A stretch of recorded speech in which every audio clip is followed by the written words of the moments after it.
Melihat tetua buta di sebelah kiri masih tidak tahu bahwa dia telah melakukan kesalahan, tetua buta di sebelah kanan hanya bisa menghela nafas dan pergil. Orang ini memiliki temperamen yang sedemikian rupa sehingga bahkan 8 ekor lembu pun tidak dapat mengendalikannya. Saya tidak ingat betapa saya menderita karena mulut ini. Melihat Elder Blind Right pergi, Elder Blind Left bergumam, saya marah lagi. Ada apa dengan saya? Tidak bisakah saya mengatakan yang sebenarnya? Penatua Zuo Blind, kamu benar, kamu harus mengatakan yang sebenarnya. Saat ini, Pangeran Tertua Lin Kedong datang.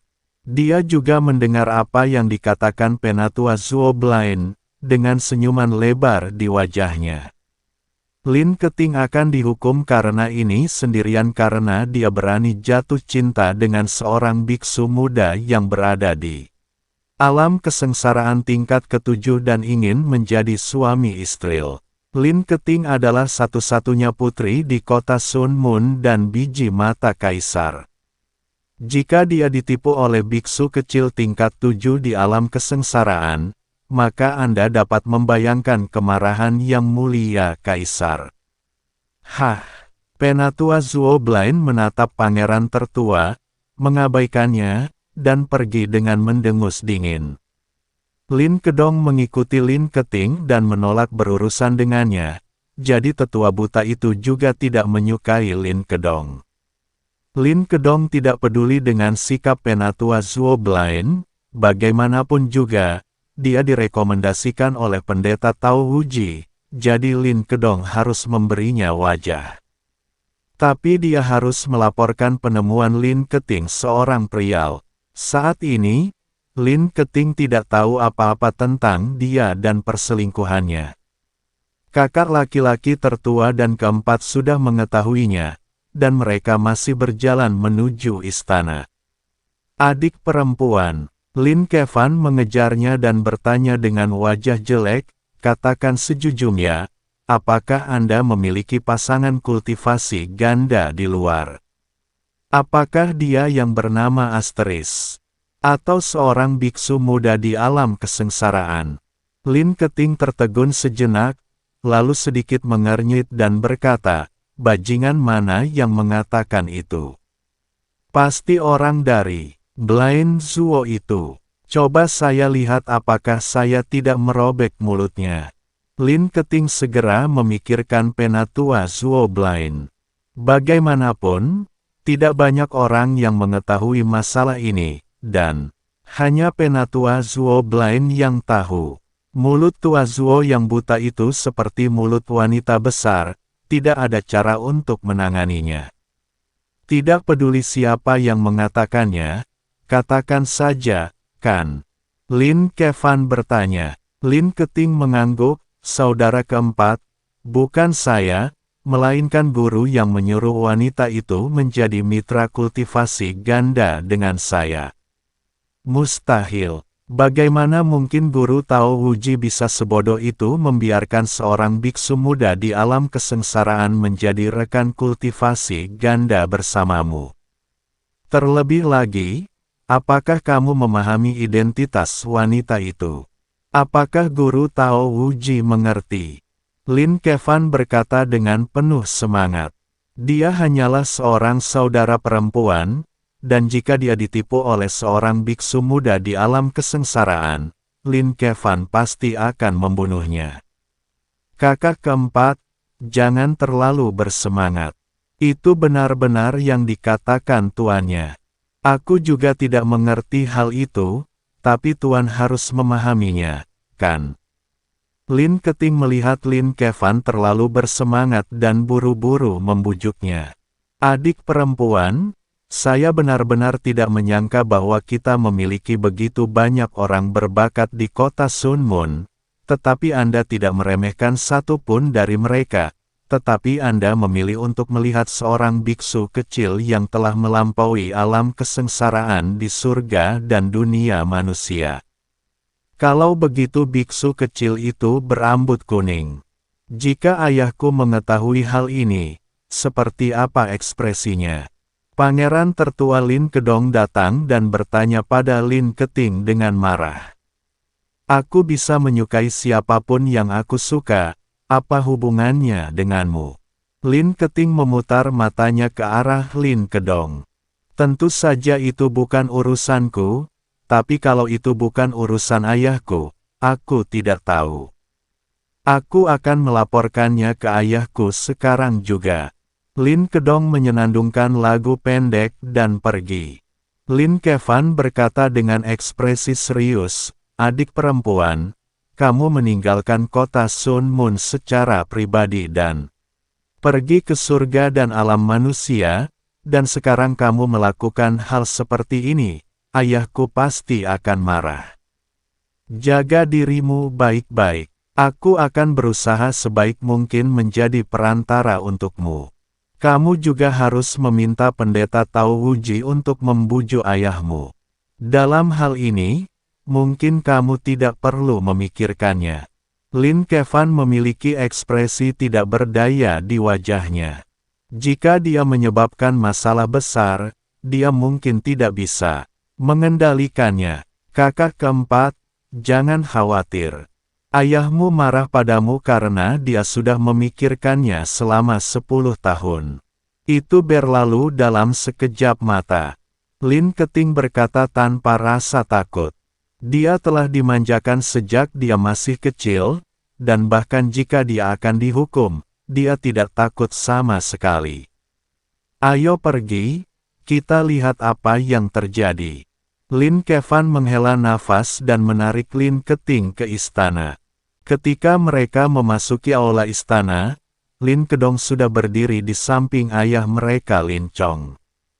Di sisi Lin Chong, ada seorang lelaki tua duduk, mengenakan jubah Tao dan memegang pengocok di tangannya. Menguasai. Melihat Tao Wuji, Lin Keting segera ingin Tao Wuji menjelaskan. Namun begitu dia membuka mulut, dia merasakan tekanan dari ayahnya dan langsung menutup mulutnya. Tinger, kamu pergi ke surga dan alam manusia secara diam-diam dan diam-diam berkomunikasi dengan para biksu muda di surga dan alam manusia. Apakah kamu mencoba membuat ayahmu marah sampai mati? Lin Chong bertanya pada Lin Keting dengan marah.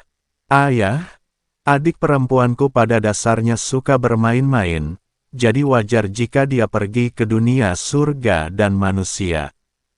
Terlebih lagi, dia memiliki orang-orang yang bersamanya, jadi tidak akan ada bahaya. Tolong jangan menghukum adik perempuanku. Lin Kevan dengan cepat memohon belas kasihan Lin Keting.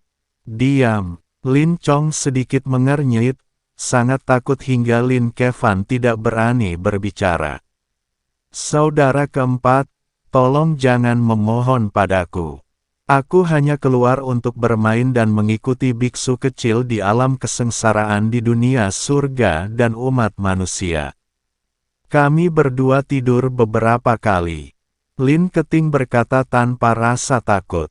Kamu, Lin Chong hampir kehilangan kesabaran saat mendengar ini. Ayah, guru meminta saya melakukan ini. Guru juga yang meminta saya pergi ke medan perang para dewa dan iblis di dunia surga dan manusia, dan menjadi sepasang sahabat dengan kultivator kecil di alam kesengsaraan itu. Guru meminta saya melakukan itu. Jika kamu ingin menghukumku, hukumlah tuanku. Lin Keting menunjuk ke arah Tao Wuji dan berkata, murid, jangan bicara omong kosong. Mengapa guruku memintamu pergi ke dunia surga dan manusia? Bagaimana guruku bisa menemukanmu seorang biksu yang telah melampaui alam kesengsaraan sebagai mitra kultivasi ganda? Kamu harus lebih jujur dan jangan menyerahkan semua tanggung jawab padaku. Pendeta Tao Wuji segera menyangkalnya.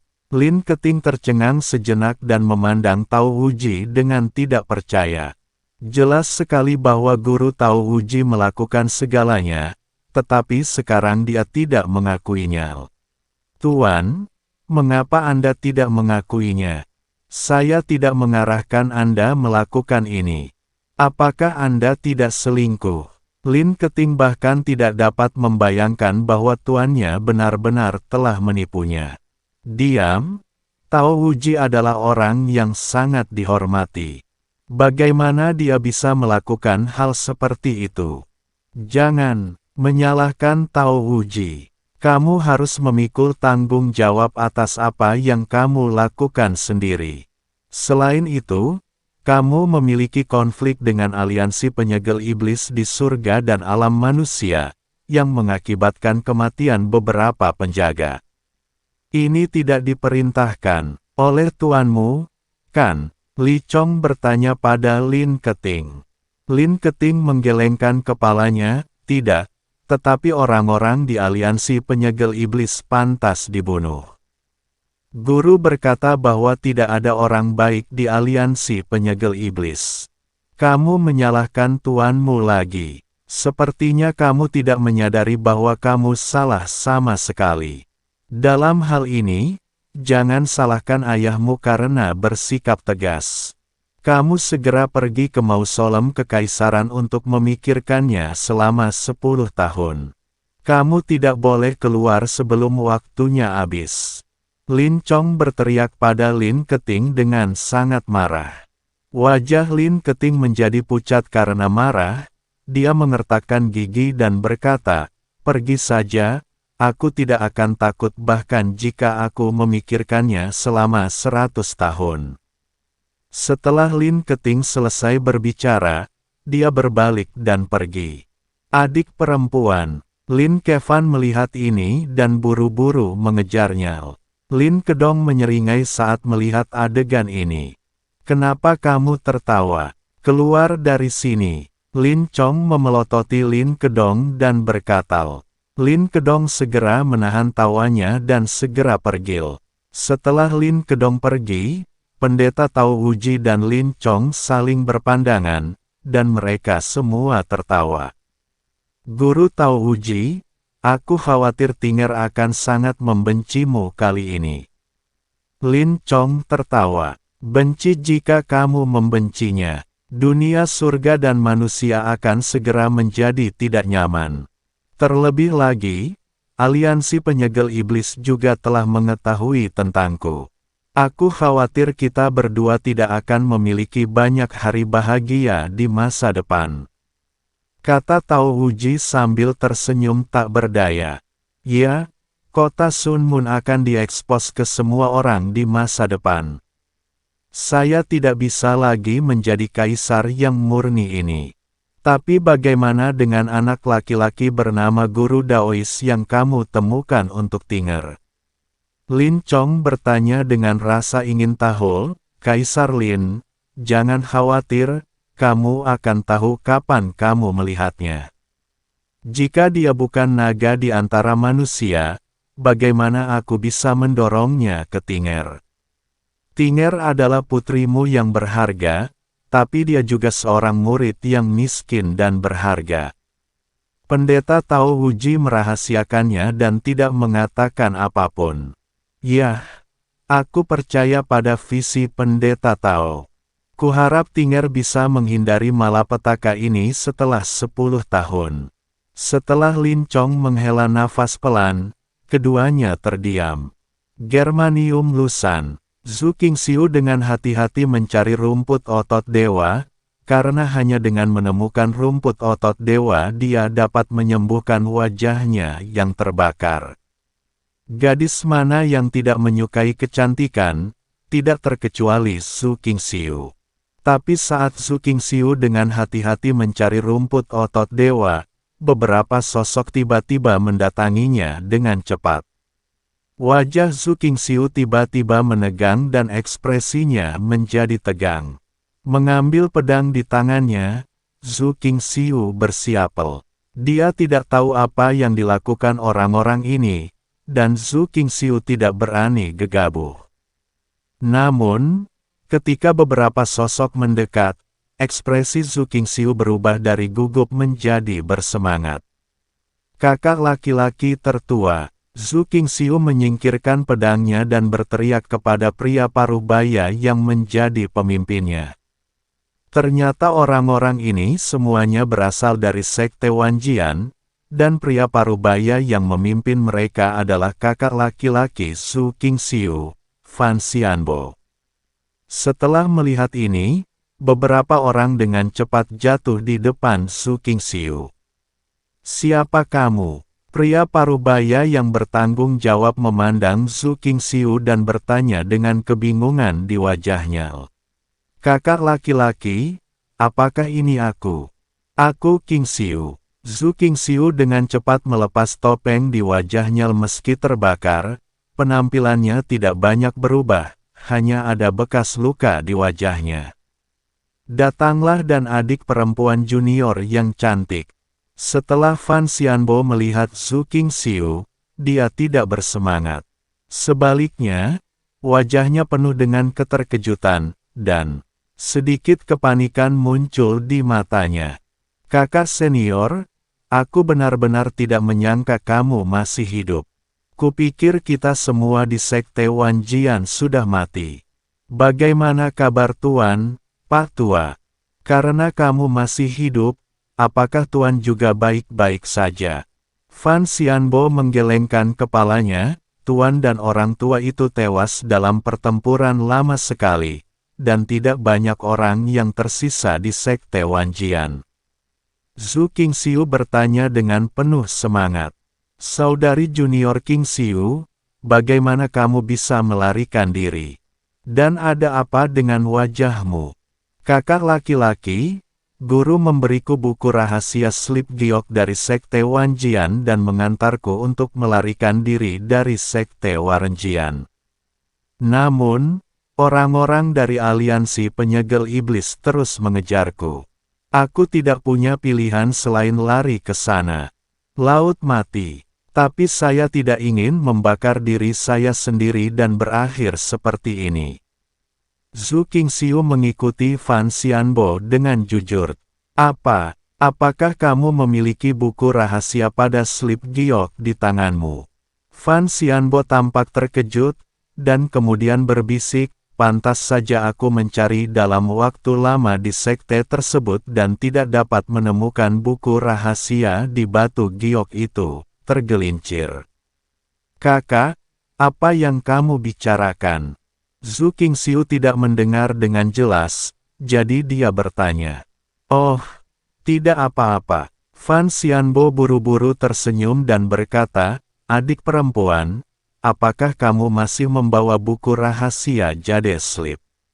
Sekte Wanjian dapat dihidupkan kembali." Setelah mendengarkan kata-kata Fan Xianbo, Zhu Qingxiu mengerutkan kening dan berkata dengan sedikit tidak percaya, "Kakak senior, rahasia slip giok tidak boleh diperlihatkan kepada orang lain.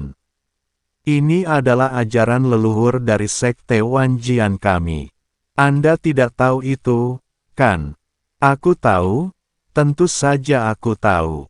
Aku hanya khawatir dengan rahasia slip giok itu, jadi aku bertanya dengan santai.